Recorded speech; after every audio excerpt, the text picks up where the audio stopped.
Hello students.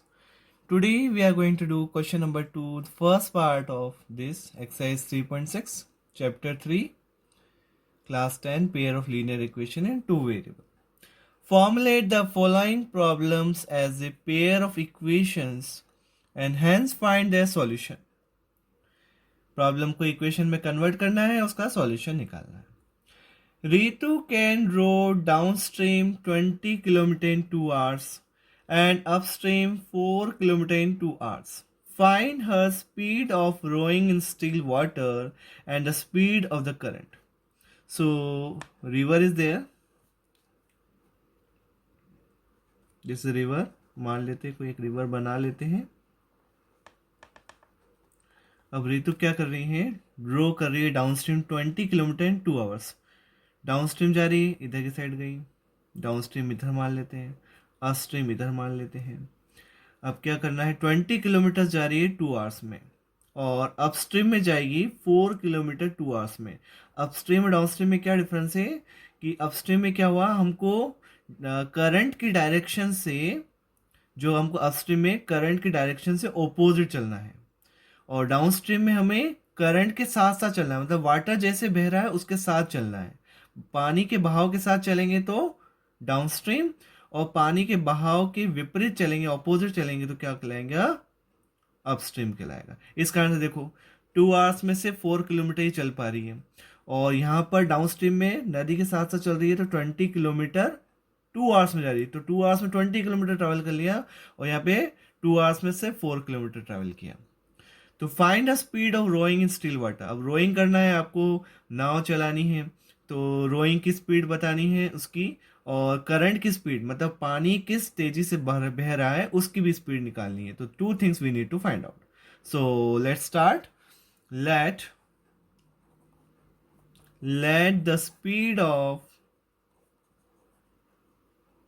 Rowing in still water means शांत पानी जब बहता नहीं है तो उसकी स्पीड अपन मानते हैं. Let the speed of rowing in still water be x.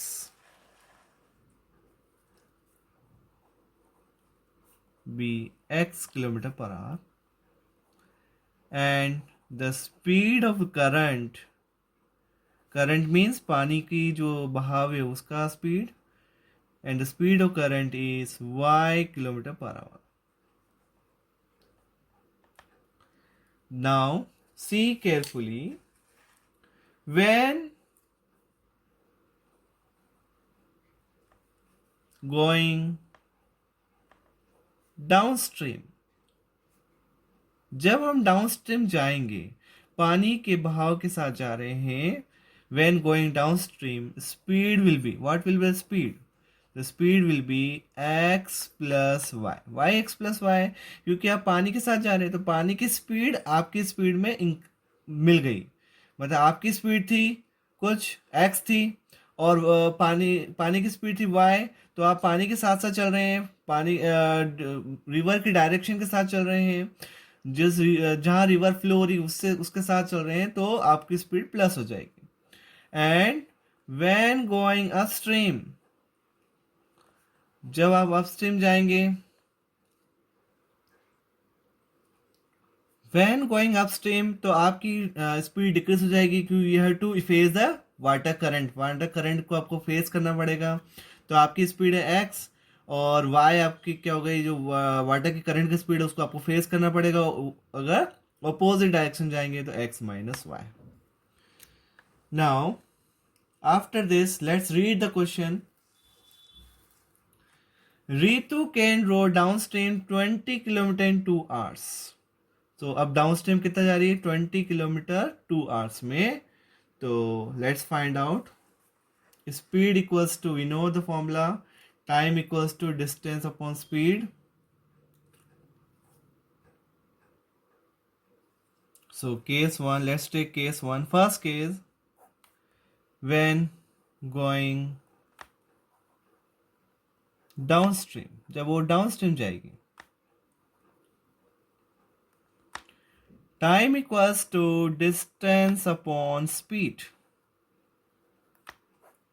Distance कितनी है? टाइम हो गया, देखो रीड द क्वेश्चन. टाइम है 20 kilometre in 2 hours, 20 kilometres in 2 hours, 20 kilometre in 2 hours, time कितना 2 आवर्स, स्पीड कितनी है डाउन स्ट्रीम की x प्लस वाई। तो इससे आप फर्स्ट इक्वेशन निकाल लेते हैं, 20 क्रॉस मल्टीप्लाई करते हैं, काट देते हैं पहले, 2 1 जा 2 10 जा, क्रॉस मल्टीप्लाई करते हैं, फर्स्ट इक्वेशन आ गई x plus y equals to 10, equation number 1। Now case number 2, क्या case second, when going upstream, जब आप अपस्ट्रीम जाएंगे, अपस्ट्रीम जाएंगे तो वापस time equals to distance upon speed. अब डिस्टेंस टाइम कितना है 2 आवर्स ही है, डिस्टेंस कितनी है 4 किलोमीटर जा रही है वो, और स्पीड कितनी होगी अपस्ट्रीम की, गिवन है हमें x, हमने निकाली है x minus y, 4 upon x minus y ये हमने निकाली है।